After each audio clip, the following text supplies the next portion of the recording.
One knows it, and one shares that opinion, even if I mistake not. Miss Mary Marvell. What? Without doubt she is coming here. How do you make that out? Very simply. This street it is not aristocratic, mon ami. In it there is no fashionable doctor, no fashionable dentist, still less is there a fashionable milliner. But there is a fashionable detective. Oui, my friend, it is true. I am become the mode, the trend. One says to another, Comment, you have lost your gold pencil case? You must go to the little Belgian.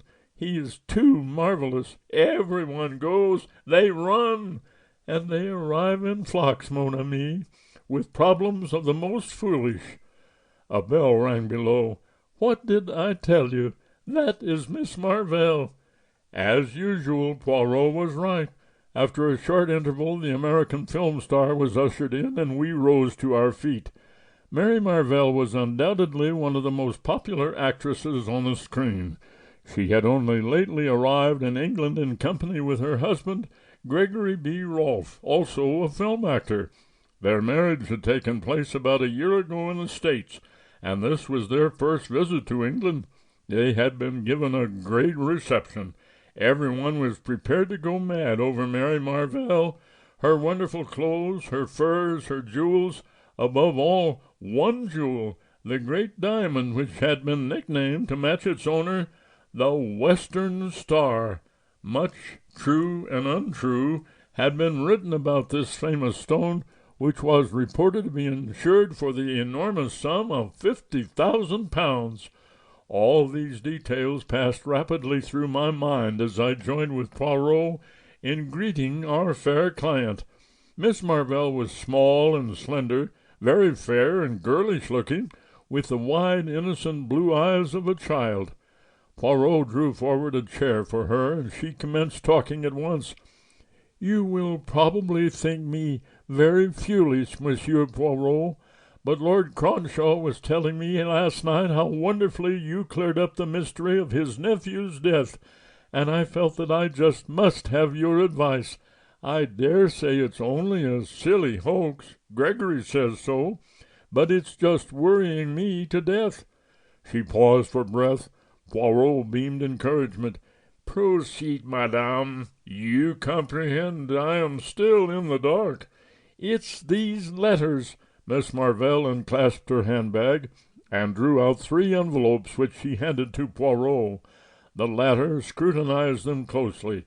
"Cheap paper, the name and address carefully printed. Let us see the inside." He drew out the enclosure. I had joined him and was leaning over his shoulder.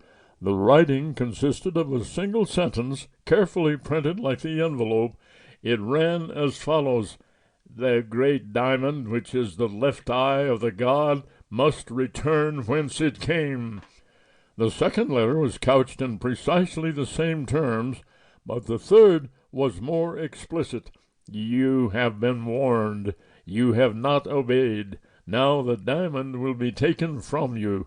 At the full of the moon, the 2 diamonds, which are the left and right eye of the god, shall return. So it is written."